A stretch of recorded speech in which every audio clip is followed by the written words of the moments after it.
look at moments, right? My favorite moment of you being a president is this moment here. This is what I love the most. It was a first time where a president is running a vlog style administration where, Rob, if you can play this clip, this is you're talking about building the wall, shutting down the government, and you put the camera on their face. I think you did this once also with Kissinger, which I don't know if that was a power play intentional or not. I thought it was. Play this clip, Rob. None of us have said. You want to know something? You've said it. Okay, you want to put that on my... You said it. I'll take it. Okay, good. You know what I'll say? Yes. If we don't get what we want, one way or the other, whether it's through you, through a military, through anything you want to call, I will shut down the government. Okay, absolutely. fair enough. And I am proud, and I'll tell you what, I am proud to shut down the government for border security, Chuck, because the people of this country don't want criminals and people that have lots of problems and drugs pouring into our country. So I will take the mantle. You can I will be the one. You know what did this to me? By the way, how right was I? And now... And I had the strongest border we ever had, and I used soldiers from Mexico and every other thing. You got it for nothing, zero cost. I had the strongest border. But look at that guy. Look, they're all threats to our nation. He and his group, after I was gone, opened up the border, and our country has been poisoned, okay? Poisoned.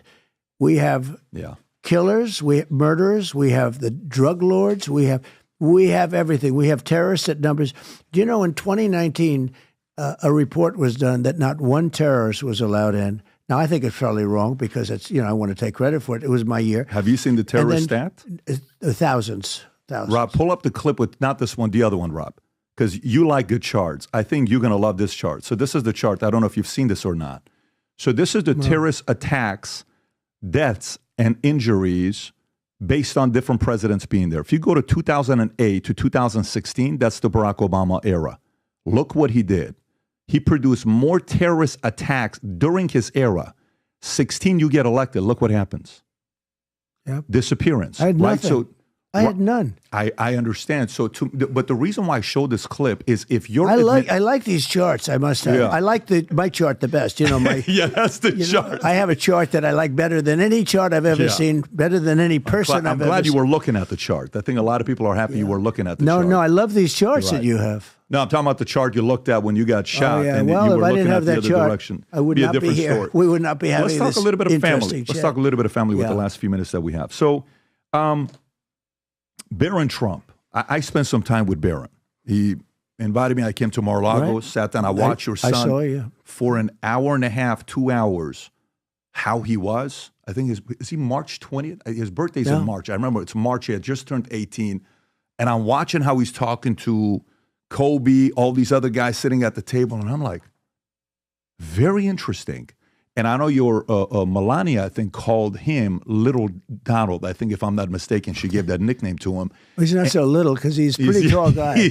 But you used the word. You said something when you were being interviewed like 5 years ago. You said, he's strong, he's vicious, he's tough. Like, you kind of are like, he's got that part about him. What can you tell us about Barron from your point of view? Well, he's very smart. He's a good student and all that. Goes to a great school and does really well. And he's a very nice guy. You see that. Mm-hmm. He's a very, he doesn't mind being alone, but he's somebody that gets along with people. He loved having you that night. I saw you. I was at a different table. I said, look at Barron. He's really having a good time. But you're like a psychiatrist for a lot of people.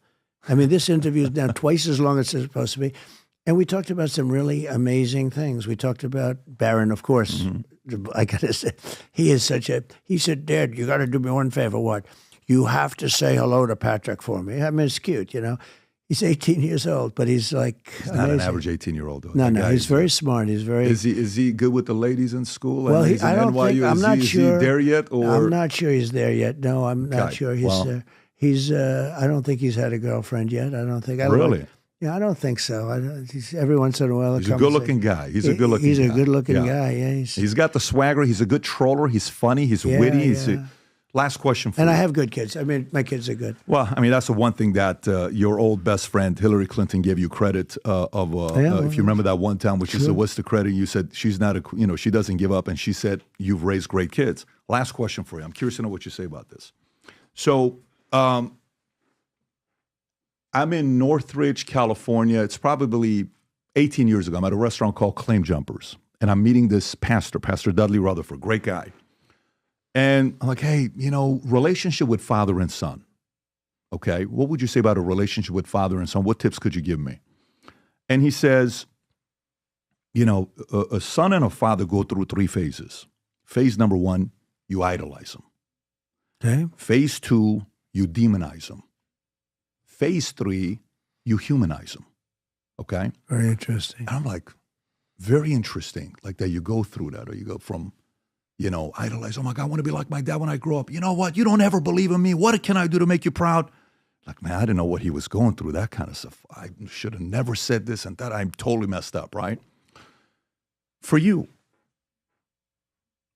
there is one of the talks you're given, which, I understand, earlier mentor might tell me, never show hurt, never show pain, always be in the offensive, killer instinct, attack, So it's like, I'm a competitor. I'm a fierce guy. I'm going to get into business and insurance. They didn't like me because I was building an agency, 60,000 insurance agents nationwide. We sold it. I got a fat check, 88% owner.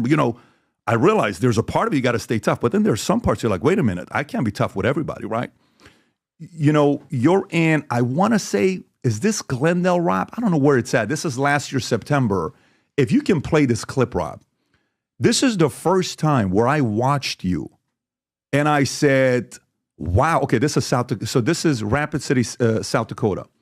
You're speaking, and all of a sudden you have this moment. If you can play this clip, I want to get a reaction to this. Go for it, Rob. And help build America into the greatest nation in the history of the world.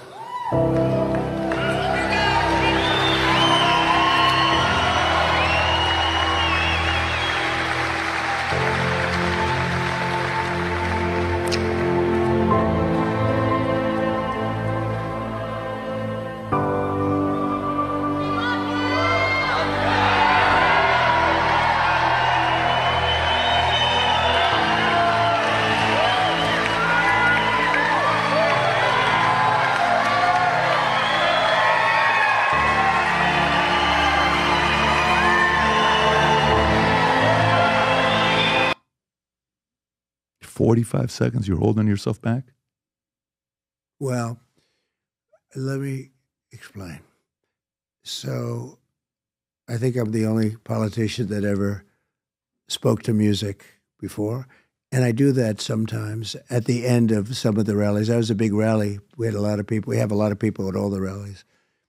Had 100,000 people in Butler, more than 100 the other day, a couple of weeks ago. And we had in California,